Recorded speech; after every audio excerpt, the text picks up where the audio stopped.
मुंबई महानगरपालिकेच्या निवडणुका एप्रिल किंवा मे महिन्यामध्ये लागण्याची शक्यता आहे असं उद्धव ठाकरे यांनी म्हटलंय।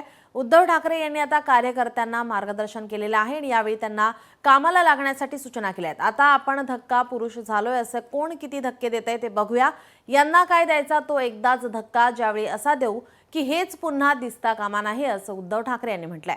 सगळ्यांनी छावा पिक्चर आवर्जून बघा। जे लोक बाहेर येतात ते डोळे पुसत बाहेर येतात, डोळे उघडून सर्वांनी हा पिक्चर बघा, असं उद्धव ठाकरे यांनी म्हटलंय। तर विधानसभेत जो अनुभव आला तो अनुभव लक्षात घेता जी चूक झाली ती आता चूक होणार नाही, असंही उद्धव ठाकरे यांनी यावेळी म्हटलंय।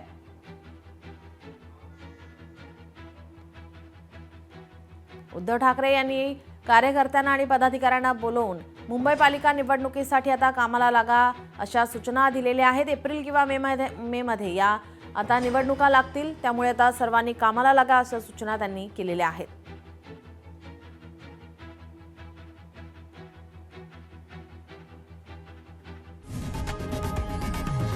लोकशाही मराठी ऐका, पहा, जागरूक रहा।